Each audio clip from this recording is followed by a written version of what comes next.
nagkakalat na naman ng lagim itong mga OLA agent na ito. Tapos ginagamit pa nila yung mga logo ng mga ahensya ng gobyerno like the PNP. Yung logo ng PNP gamit nila para ipahiya at sabihin may hinahanap for sales operation ang isang OLA victim na pinost nila na may kaso raw na istapa. Alright, welcome back. Magandang gabi po sa inyo lahat.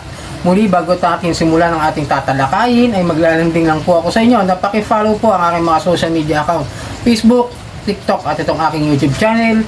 Paki-like na rin po, share nyo na, hit yung notification bell para updated po kayo sa mga videos na ginagawa natin dito about sa usapang online lending app. So yun nga, itong araw na ito, meron tayong OLA agent na i-report na naman. Dahil yung isa nung nakarang pinost ko sa inyo hanggang ngayon nandiyan pa. Hindi pa rin nawawala kahit marami na nag-report na matibay talaga itong mga OLA agent na to.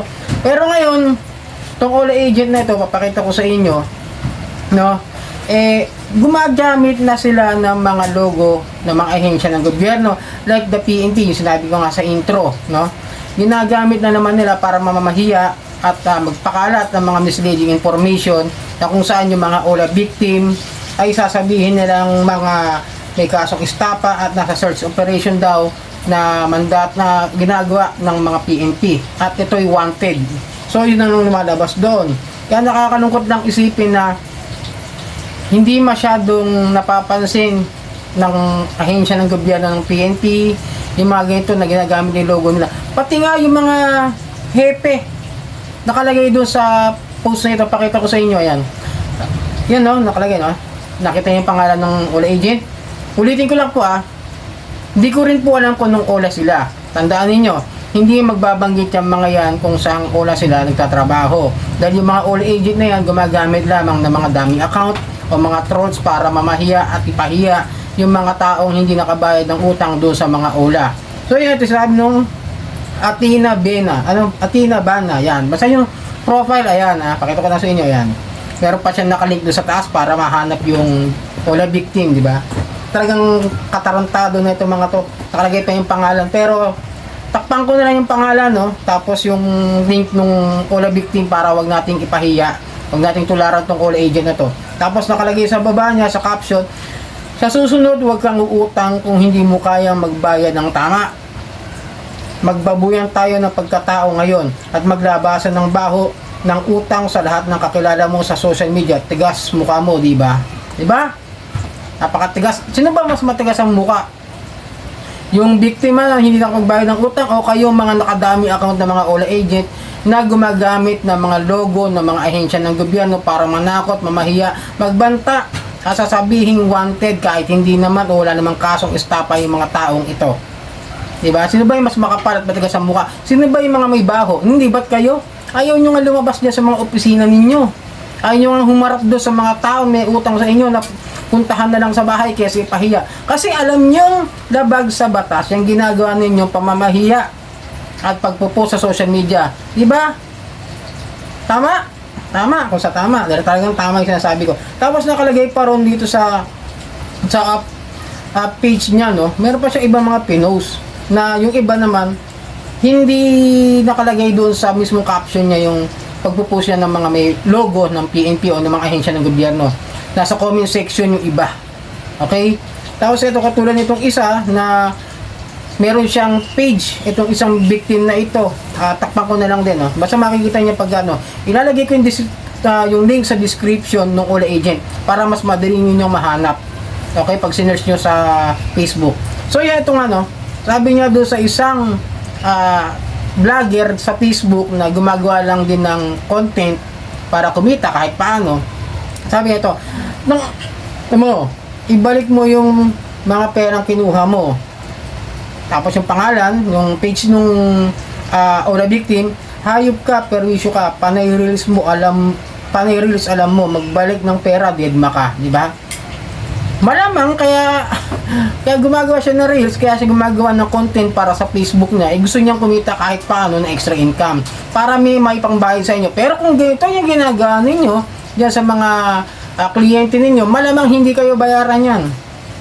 Tapos nagko-comment din kayo doon sa comment section niya, doon nung OLA agent na ito rin kagaya ng ginawa doon sa isa. Pakita ko lang sa inyo kung ano nakasulat doon sa sinasabi nung post na meron ng search operation against a wanted person by Clever Cops arrested.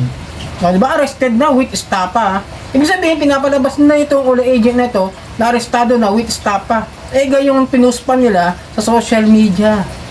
At ang sabi pa rito, I applaud the Clever MPS personnel for their dedication and endeavors in arresting the accused sought by law.